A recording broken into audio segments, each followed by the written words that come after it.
우리 성도님들 한 3일 동안 또 잘 지내셨습니까? 우리 하나님 말씀 창세기 23장에 있는 말씀을 같이 보도록 하겠습니다. 창세기 23장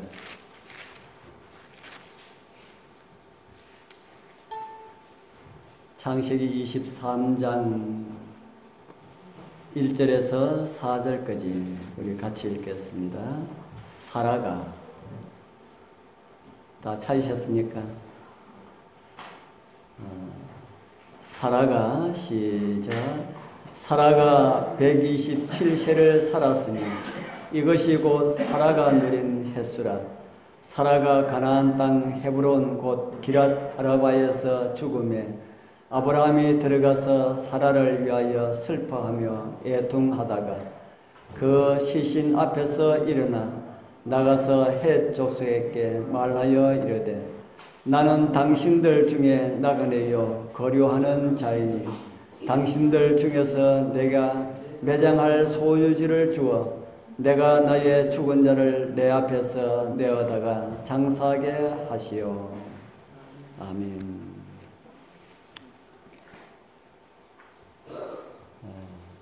오늘은 이 말씀을 중심으로 해서 하늘 나그네라 하는 이런 제목으로 같이 좀 은혜를 나누기를 원합니다. 오늘 우리가 읽은 말씀들 보면은 그 중간에 나그네라고 하는 이런 말씀이 있지요. 나그네. 나그네라 하면은 이렇게 삿갓 쓰고 지팡이 짚고 라고 하는 이런 이미지가 떠오르지요. 그런데 성경이 말하는 나그네 모습은 전혀 이런 모습하고 어울리지 않습니다.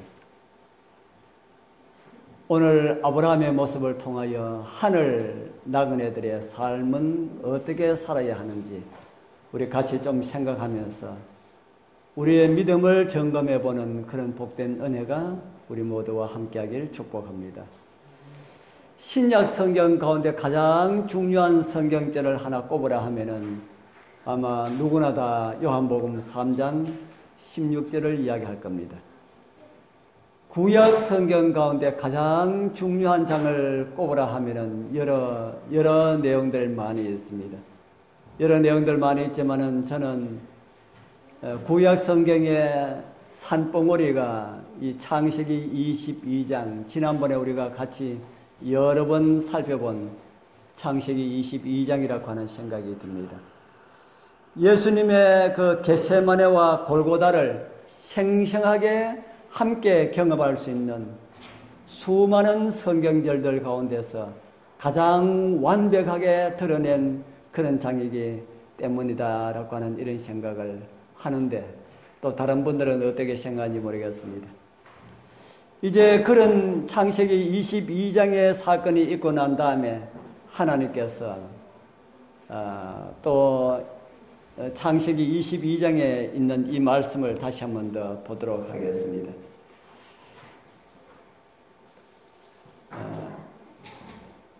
내가 네게 큰 복을 주고 내 시로 크게 성하여 하늘의 별과 같고 바닷가의 모래와 같게 하리니 내 시가 그 대적의 문을 얻으리라. 또 내 시로 말미암아 천하 만민이 복을 얻으리니 이는 내가 나의 말을 준행하였음이니라 하셨다 하니라. 아브라함에게 하나님께서 복을 주리라고 하는 말씀, 많은 말씀을 하셨습니다. 우리 여러분들 기억으로는 아브라함에게 언제 복을 주시겠다고 말씀하셨습니까? 여러분들 혹시 아브라함에게 복을 주겠다고 하는 말씀 기억이 납니까? 제가 올려드리겠습니다. 창세기 12장 2절에 보면은 아브라함을 불러내실 때에 내가 너로 큰 민족을 이루고 네게 복을 주어 이렇게 말씀을 하셨습니다. 이 비슷한 말씀이 창세기 15장에도 있고요. 17장에도 나옵니다. 나온데 이 두 말씀하고 거의 비슷한 말씀입니다. 창세기 12장 2절과 창세기 22장 17절에 있는 복이 무엇이 다릅니까? 다른 것 같아요? 똑같은 것 같아요? 창세기 12장 2절에는 그냥 복을 주어 이렇게 말씀하시고 창세기 22장 17절에는 어떤 복을 주어 이야기합니까? 큰 복을 이렇게 말씀을 하십니다. 12장에는 내 아들이 창대케 하리라 이렇게 말씀하셨는데 22장에는 내 씨로 크게 번성하게 이렇게 말씀을 주셨습니다. 복하고 큰 복하고 차이가 무엇이 있을까요? 복하고 큰 복하고 차이가 무엇이 있을까요? 지난번에 제가 한번 말씀드린 것처럼 복은 일반 복이고 큰 복은 축복입니까? 그게 아니죠. 그게 아닙니다. 하나님께서 주시는 복도 차이가 있을까요? 작은 복이 있고 큰 복이 있을까? 여러분들은 어떤 복을 받기를 원하십니까? 하나님께서 복을 주시는데 작은 복과 큰 복이 있다 그러면은 여러분들은 어떤 복을 받기를 원하십니까?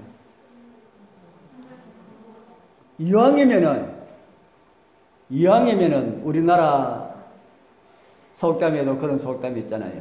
이왕이면은 복을 받을 것 같으면은 무슨 복을 받자? 큰 복을 받자. 큰 복을 받자. 성경이 말하는 복 중에 가장 큰 복은 어떤 복일까요? 성경이 말하는 복 가운데 하나님께서 복을 주신다라고 하면은 우리 여러분들 하나님께서 주시는 복이 어떤 복이 있다는 생각이 듭니까? 재물에 관한 복, 자식에 관한 복, 생활에 관한 복, 여러 가지 복이 많이 있습니다. 그 모든 복들 가운데 가장 큰 복이 이곳에 있습니다. 시편 133편 3절. 요게 진짜 복입니다. 헐몬에 이슬이 시온의 산들에 내림 같도다. 거기서 여호와께서 무엇을 명하셨나니? 거기서 여호와께서 복을 명하셨나니 곧 뭐라 그럽니까? 영생이로다. 성경이 말하는 궁극적인 복은 영생이다 하는 겁니다. 영생이 뭐가 영생입니까? 영생. 영생이 무엇이 영생일까요? 안 죽고 사는 것. 안 죽고 사는 것. 안 죽고 사는 게 그게 영생일까요? 제가 이렇게 질문을 드리니까 그것도 뭐 안 죽고 사는 것도 뭐 종류가 있나라고 하는 생각이 들지 모르지만 제가 지난번에 언제 한번 말씀드린 것처럼 고랑고랑하면서 비실비실하면서 한 200년 살면은 그 복이라 할 수 있을까요? 복이 아니죠. 다 고개를 짤짤 흔드시는데. 그래서 영생은 어떤 것이 영생이랄까요? 영생은 인간이 말하는 말 가운데 청춘이라고 하는 말이 있지요. 청춘. 무엇을 청춘이라고 그럽니까? 한창 젊은 그 나이, 힘이 있고 무엇이든지 할 의지가 있고 그런 용기가 있고 이런 가운데서 그런 가운데서도 아쉬운 것이 많이 있으면 그것도 안 되잖아요. 그렇죠? 그래서 하나님께서 우리에게 주신 그 영생은 안 죽고 사는 것만이 아니고 완전한 행복을 말을 하고 있습니다.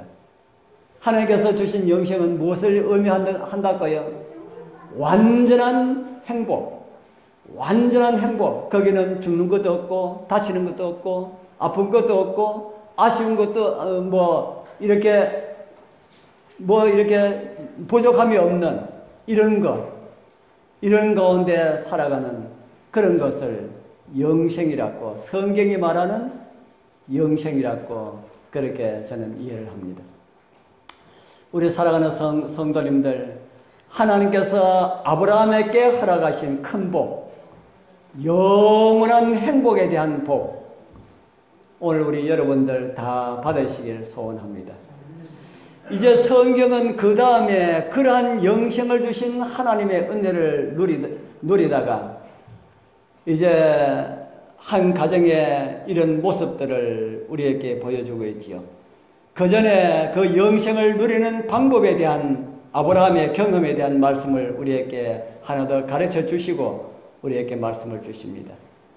여기 나오는 이 말씀은 하나님께서 주신 그 영생을 누리는 백성들이 살아가는 그런 삶을 우리에게 가르쳐 주고 있습니다.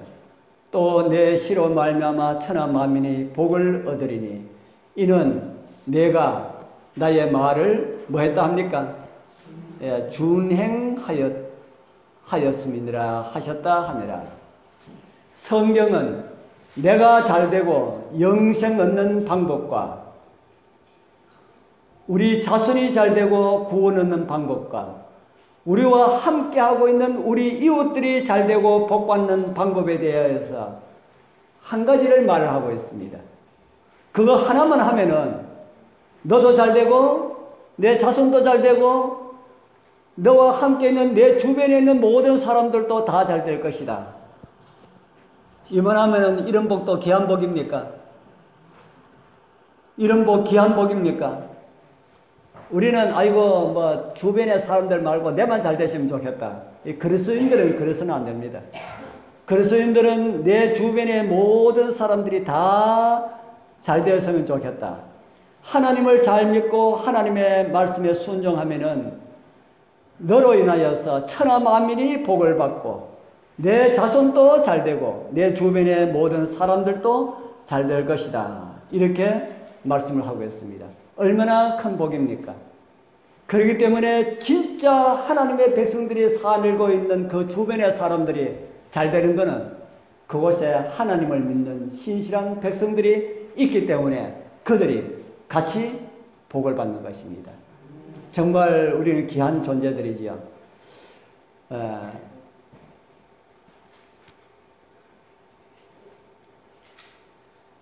이렇게 아브라함이 하나님의 말씀에 순종하는 것으로 인하여서 복을 받는다라는 말씀을 우리에게 전해주고 있습니다.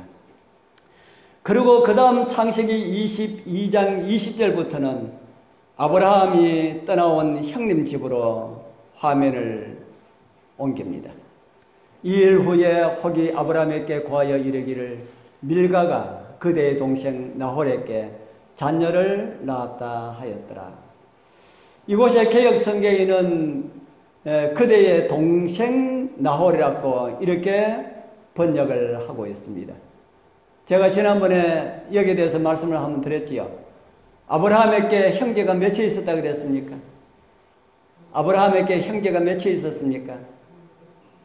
데라는 70세에 아브라함과 나홀과 하란을 낳았더라. 여기 보니까 누가 제일 형 같습니까? 누가 제일 형 같아요? 예, 아브라함이 제일 형처럼 그렇게 보이죠. 성경에는 제일 앞에 언급했다고 해가지고 제일 큰 형이 아니다.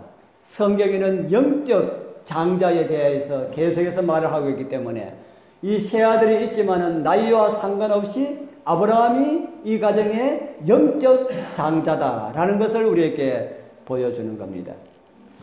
아브라함이 우리 창세기 11장 32절에 보면은 이런 말씀이 있습니다. 데라는 205세를 향수하고 하란에서 죽었더라. 창세기 11장 32절에 보면은 이 데라가 아브라함의 아버지 데라가 205세를 향수하고 하란에서 죽었다. 그렇게 기록을 하고 있습니다.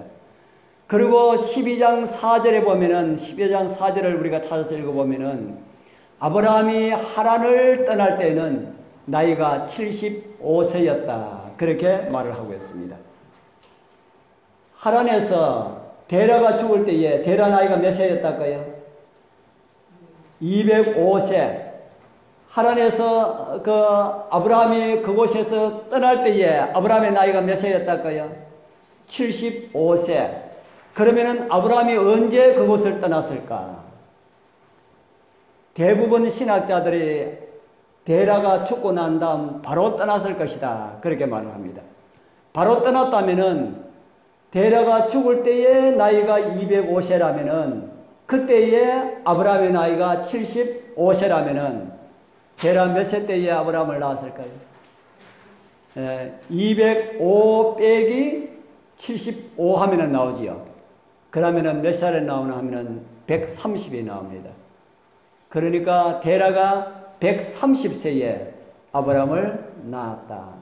그러니까 데라의 가장 큰 아들은 나홀이고, 그리고 한참 있다가 하란을 낳았고, 그리고 데라 나이 130세에 아브라함을 낳았다라고 하는 그런 기록을 우리는 성경을 통해서 볼 수가 있습니다. 제가 아브라함의 그 가정 아버지 데라의 가계도에 대해서 제가 잠깐 올렸습니다. 데라는 하란과 나홀, 아브라함 그리고 사레를 낳았습니다. 하란은 롯을 낳았고 또 밀가를 낳았고, 나홀은 밀가에게서 부두엘과 리브가를 낳았습니다. 이 족보가 조금 혼돈스럽지요. 그 당시는 형제간에, 자매간에 이 결혼을 많이 합니다. 그래서 나홀은 자기 형님의 딸과 결혼했고요. 아브라함은 자기의 아버지의 딸, 자기 이복 동생입니다. 어머니의 딸이 아닌 이복 동생인 사레와 결혼을 하였습니다. 그래서 데라의 둘째 아들 나홀은 형님의 딸과 결혼하여서 부두엘과 리브가를 낳았는데, 거기에 나오는 리브가가 아브라함에게는 촌수로 말하면 뭐가 됩니까? 아브라함에게는 손녀딸 정도 되지요. 그런데 그 리브가가 아브라함의 아들 이삭과 결혼을 합니다. 그 다음에 이제 보면은 이쪽 집과 이쪽 집이 또 같이 또 나중에 또 이렇게 혼사 있는 이런 모습들을 우리에게 보여주고 있습니다. 아브라함의 작은 형 하란이지요. 하란이 이제 거기에 낳은 그 아들들을 우리에게 여기 창세기 22장 21절은 우리에게 보여주고 있습니다. 이렇게 해서 이제 창세기 22장이 다 끝나고요. 23장에 들어서서 이런 말씀을 우리에게 주고 있습니다. 우리가 읽은 말씀이지요. 사라가 127세를 살았으니 이것이고 사라의 향년이라. 그리고 창세기 23장을 읽어보면 23장 전체가 다 사라의 장사 지내는 이런 내용하고 전부 다 관련이 있습니다. 우리 여러분들 성경에서 가장 위대한 사람이라 하면 누구를 꼽을 수 있습니까? 성경에서 가장 위대한 사람이라 하면 누구를 꼽을 수 있을까요? 아브라함을 꼽을 수 있겠습니까? 그런데 이 아브라함이 죽었을 때에 아브라함의 죽음과 관련된 내용은 성경에 얼마나 많이 기록되어 있을까요? 제가 찾아드리지는 않겠습니다만은 보니까 성경에 거의 창세기 25장 7절에서 10절까지만 아브라함의 죽음과 관련된 내용이 기록되어 있더라 하는 겁니다. 그런데 사라가 죽은 내용은 창세기 23장 전체를 다 기록을 하고 있더라 하는 것을 제가 보게 되었습니다. 그리고 또 성경의 위대한 인물 또 한 사람 찾으라 그러면 또 누구를 찾을 수 있겠습니까? 모세. 모세의 죽음과 관련된 내용은 얼마나 많이 기록되어 있을까요? 찾아보면은 신명기 34장 5절에서 8절까지 딱 4절만, 아브라함처럼 딱 4절만 기록되어 있습니다. 그런데 그것도 남자도 아닌 여자의 죽음과 관련된 내용이 얼마나 많이 기록되어 있어요? 얼마나 많이 기록되어 있다고 그랬습니까? 창세기 23장 전체가 기록되어 있더라. 왜 이렇게 사라의 죽음과 관련된 내용이 이렇게 기록되어 있을까요? 그 내용은 제가 이 내용을 자세히 읽어보니까 이 내용은 사라와 관련된 내용을 그렇게 많이 기록한 것이 아니고요. 아브라함과 관련된 내용을 그렇게 많이 기록을 하고 있습니다. 사라의 죽음 이후에 아브라함의 생활을 기록한 그런 장이었다. 마지막으로 아브라함도 이곳에서 이제 끝을 냅니다. 아브라함은 75세에 고향을 떠나서 평생 나그네로 살았습니다.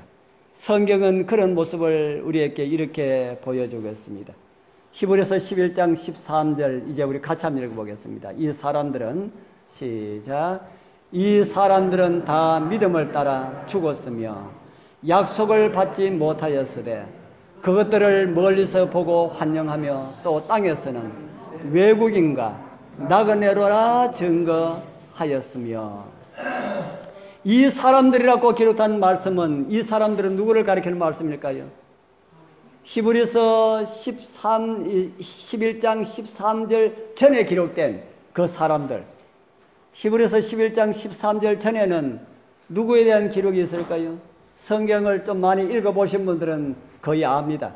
안 읽어보신 분들은 잘 모르지만은 히브리서 11장은 믿음의 노독들의 장이라고 알려져 있습니다. 그러니까 히브리서 11장 1절은 아담부터 모든 믿음의 노독들을 전부 다 열거 이렇게 하다가 나중에는 열거하기 힘들어가지고 그냥 이름만 쭉쭉쭉쭉 이렇게 하다가 나중에 이름 또 부르지 않고 이런 사람 저런 사람 이렇게 이야기하고 있는 그런 기록을 우리는 성경을 통해서 보게 됩니다. 그래서 이 사람들은 히브리서 11장에 기록된 모든 사람들은 다 무엇으로 어떻게 살았다 그럽니까? 외국인과 나그네로 살았다. 나그네로 살았다. 우리 여러분들 방랑자하고 나그네의 차이가 무엇인지 아십니까? 방랑자와 나그네의 차이. 방랑자는 무엇을 가지고 방랑자라 그러고 나그네는 무엇을 가지고 나그네라 할까? 예. 방랑자는 아무 목적 없이 그냥 떠돌아다니는 사람을 가지고 방랑자라고 합니다. 나그네는 무엇이 있다고요? 목적이 있다. 우리 여러분들 집을 떠나서 어디 갔다 오면은 그때부터는 뭡니까? 그 나그네는 겁니다. 며칠 안 되려 할지라도. 그래서 돌아올 뭐가 있어요? 집 나간 목적이 있고 돌아올 집이 있는 사람들은 그걸 가지고 나그네라고 합니다. 그런데 방랑자는 이것도 저것도 다 필요 없이 그냥 이유 없이 목적 없이 떠돌아다니는 사람을 가지고 방랑자라고 합니다. 그런데 성경은 하나님의 백성들을 보고 무엇이라고 부른다고 그랬습니까? 하나님의 백성을 보고 무엇이라고 불러요? 우리가 읽은 히브리서 11장 13절에도 그런 말씀을 우리가 조금 전에 읽었고요. 베드로전서에도 이런 말씀을 우리에게 주고 있습니다. 사랑하는 자들아, 사랑하는 자들아. 누구라고 그 다음에 누구라 그럽니까? 나그네와 행인 같은 너희를 권하느니. 이 행인도 집 떠나서 길 가는 사람들을 이야기하고 있죠. 나그네와 행인 같은 너희를 권한다. 또 이런 말씀을 우리에게 주고 있습니다. 요한 3서 1장 5절에 보면은 사랑하는 자여 내가 무엇이든지 형제 곧 누구 된 자들이라고 합니까?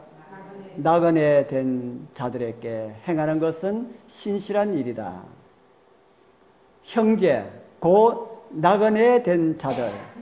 우리 여러분들은 나그네입니까? 나그네가 아닙니까? 여러분들은 제가 여기에 기록된 말씀들을 통해서 볼 때에 여러분들은 나그네라고 불려질 수가 있습니까? 나그네가 아닙니까? 성경에 보면은 하나님의 백성들이 되고자 하는 자들은 다 뭐가 되어야 된다고 합니까? 다 무엇이 되어야 된다고요? 나그네. 아이고, 나 나그네 싫은데. 우리 여러분들 나그네가 좋습니까? 싫습니까? 집 떠나면 고생이라고 하는데 나그네는 뭐가 많습니까? 나그네는 고생이 많습니다. 그런데 하늘 백성들을 두고 성경은 이야기하기를 나그네다 이렇게 이야기합니다. 왜 우리가 나그네입니까? 왜 하나님을 믿는 백성들이 나그네입니까? 우리 여러분들을 보고 나그네라 그러면 나는 나그네 아니야 이렇게 말을 할 수 있을까요?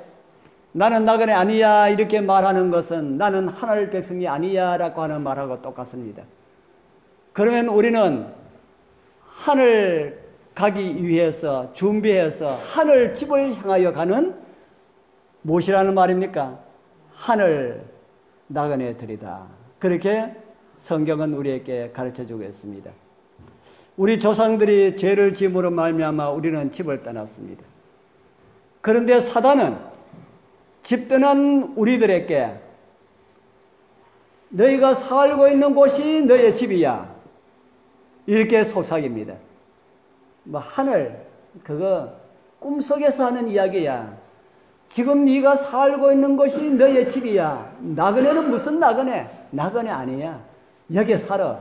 이렇게 이야기합니다. 우리 여러분들 나그네로 사는 게 좋겠습니까? 그냥 이 땅에 그냥 그렇게 사는 게 좋겠습니까? 이스라엘 백성들이 애굽에 내려가서 몇 년 살았다 그러지요? 430년. 물론 성경학자들은 이야기하기를 아브라함에게 하나님께서 말씀하신 그때부터 430년이다 그렇게 말을 합니다. 그러면은 애굽에서 종살이 한 그 기간은 약 한 200년 정도 될 것이라고 그렇게 하는데요. 그들이 애굽에 갔을 때에 애굽에 그냥 눌러가지고 살으라고 갔습니까? 아니면은 하나님께서 무슨 목적으로 이스라엘 백성들을 애굽에 안착을 시켰습니까? 그것도 잘 모르죠. 예. 성경을 많이 안 들으시면은 또 성경을 많이 보시지 않으시면은 모릅니다. 하나님께서 특별한 목적이 있어서 이스라엘 백성들을 애굽에 내려가게 했습니다. 그 목적이 무엇인가 하면은 가나안 땅에 둬가지고는 이스라엘 백성들을 큰 민족으로 번성시키는데 굉장히 많은 문제점이 있겠다라는 생각이 들었어요. 그래서 애굽에 가서 애굽 왕조의 보호를 받으면서 그들이 번성하도록 하나님께서 계획을 세웠다 이 말입니다. 그래서 그곳에서 하나님의 계획에 따라서 그들이 번성했습니까? 많이 번성했잖아요. 그래서 1대 내려가고 2대 내려가고 한 3대 내려가고 한 4대 내려가고 하니까 돌아갈 곳이 있는 것 같처럼 생각이 들었습니까? 이곳이 자기 집처럼 생각이 들었습니까? 애굽에서 자기들은 가나안으로 가야 된다고 생각하며 살았을까요? 아니면 애굽의 그 생활을 즐기면서 누리면서 그렇게 살았을까요? 애굽이 너무 좋았습니다. 애굽이 가나안보다 살기가 훨씬 더 좋은 곳이에요. 오늘날 말하면 불이 번쩍번쩍 하는 것도 있고, 밖에만 나가면 맛있는 거, 오락 장소 다 있고, 그런 곳이다 하는 겁니다. 그런데 거기에 비해서 가나안은 정말 별 볼 일 없는 그런 곳입니다. 그런데 어디서 사는 게 나을까요? 이스라엘 백성들이 애굽에 와서 몇 대 내려가니까 이제 어디서 사는 것이 더 나을까요? 가나안에 사는 게 나을까요? 애굽에 사는 것이 나을까요? 애굽에 4대 정도 내려갔으면은 돈 벌어가지고 그곳에 집 짓고 아름다운 집 짓고 토지 이루고 이렇게 아주 잘 살아가고 있는데 가나안 땅에 가라 하면은 가겠습니까? 안 가겠습니까? 가나안 땅에 가라 그러면 갈까요? 안 갈까요? 안 갑니다. 우리 여러분들 제가 지금 하늘에 갑시다. 우리 진짜 하늘에 갑시다. 우리 정말 이 세상은 우리가 살 곳이 아니고 우리는 정말 하늘에 가야 됩니다. 제가 이렇게 이야기해도 우리 여러분들 마음 가운데 그 말씀을 얼마나 정말 우리 하늘 가야 돼 이런 마음이 여러분들 마음 가운데 있는지 모르겠습니다. 이 세상이 너무 좋으면은 그렇다 하는 겁니다. 그런데 이스라엘 백성들을 광야에 데리고 가고 난 다음에 그들이 원망할 때에 모세에게 이런 말을 했습니다. 우리가 애굽에서 당신에게 고한 말이 이것이 아니뇨. 이러기를 우리를 뭐 하라? 우리를 뭐 하라고요? 우리를 버려둬라. 우리가 그냥 애굽 사람을 섬기면서 사는 것이 이것으로 우리는 만족하겠다. 이런 말을 했습니다. 이게 홍해 앞에서 말한 첫 번째 불평입니다. 배고파 죽겠다, 힘들어 죽겠다, 고기 먹고 싶어 죽겠다. 이것은 이런 불평들은 요 불평이 있고 난 다음에 불평이지요. 그런데 우리가 출애굽기를 읽어보면은 제가 출애굽기를 할 그런 시간이 되면은 출애굽기도 한번 하겠습니다. 출애굽기를 쭉 읽어보면은 애굽에서 60만 명이 나왔잖아요. 장정만 60만 명. 그러면은 아이들 어른들 다 합치면은 약 한 200만 명 됩니다. 200만 명. 그 많은 사람이 애굽에서 나와가지고 그 나온 사람들 가운데 가나안에 들어간 사람 몇 사람 들어갔다고요? 그 나온 사람들 가운데 장정 60만 명 가운데 가나안 땅에 들어간 사람 몇 명만 들어갔다 그럽니까? 예, 그것도 안 들어보셨습니까? 가나안에 들어간 사람이 2사람 들어갔습니다.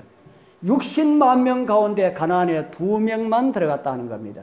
그러니까 불평했던 사람 하늘 저 가나안 좋지만은 왜 우리를 이곳에 인도해 가지고 이렇게 고생하도록 했나? 우리 이거 너무너무 싫다 했던 사람들은 배고파 못 살겠다.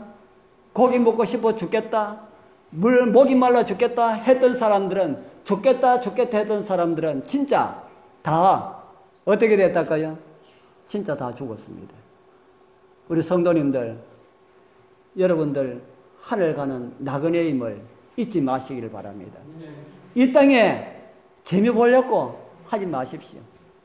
이 땅에 좋은 일이 많이 있어도 그것을 가지고 우리가 자손 대대로 우리가 누리고 살 것이라고 그렇게 생각하면은 안 된다는 겁니다.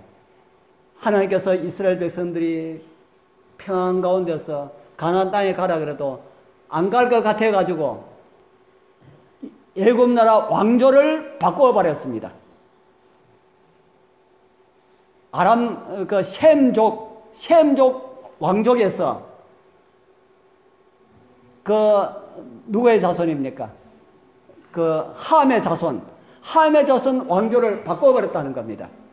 그래서 셈족이 왕으로 있을 때는 이스라엘 백성들 같은 종족이니까 보호를 받다가 함 족속이 왕이 되니까 먼저 왕조의 보호를 받던 이스라엘 백성들 굉장히 싫어했지요. 그래서 그 사람들 종으로 삼아가지고 억압을 하고 그런 겁니다. 그 이유가 있는 겁니다. 무슨 이유가 있어요? 가나안에 가라 그러니까 안 가니까. 그래서 종살이 해가지고 가나안에 가라 그러면 얼른 쫓아 나오도록 하기 위하여서 그렇게 어려운 걸 주었다 하는 겁니다. 갈대에서 나올 때부터 우리 아브라함은 그때부터 함께 하였던 그 사랑하는 여인 사례를 먼저 보내고 그런 가운데서도 이 아브라함은 자기가 나그네로 살고 있다라고 하는 것을 잊지 않았습니다. 그리고 성경은 이런 말씀을 또 우리에게 보여주고 있습니다. 저희가 나온 바 본향을 생각하였더라면 돌아갈 뭐가 있었다 그럽니까? 돌아갈 기회가 있었으려니와 저희가 이제는 더 나은 본향을 사모하니 곧 하늘에 있는 것이라 그렇게 우리에게 말씀을 하고 있지요. 나온 바 본향은 아브라함에게는 무엇입니까? 아브라함에게는 아브라함에게는 갈대아 우르지요. 아브라함에게는 갈대아 우르고 우리 여러분들에게는 나온 바 본향이 어디겠습니까? 우리에게는 나온 바 본향이 어디겠습니까? 예수님 믿기 전 생활. 예수님 믿기 전 생활. 아브라함은 나온 바 본향을 생각하였더라면 돌아갈 기회가 있었다. 우리 여러분들도 세상으로 돌아가려고 그러면 돌아갈 기회가 있습니까? 없습니까? 매일 있지요. 매일 언제나 돌아가면 돌아갈 수가 있습니다.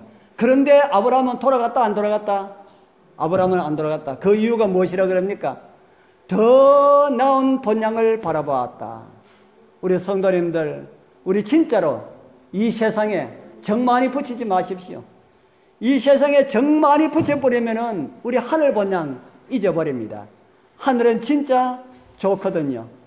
우리 여행길 다 마치고 나그네 길 다 마치고 하늘 진짜 우리 집 앞에 설 때에 그 순간 그 감격 얼마나 기쁠까요? 진짜 좋을까요? 진짜 좋겠습니까?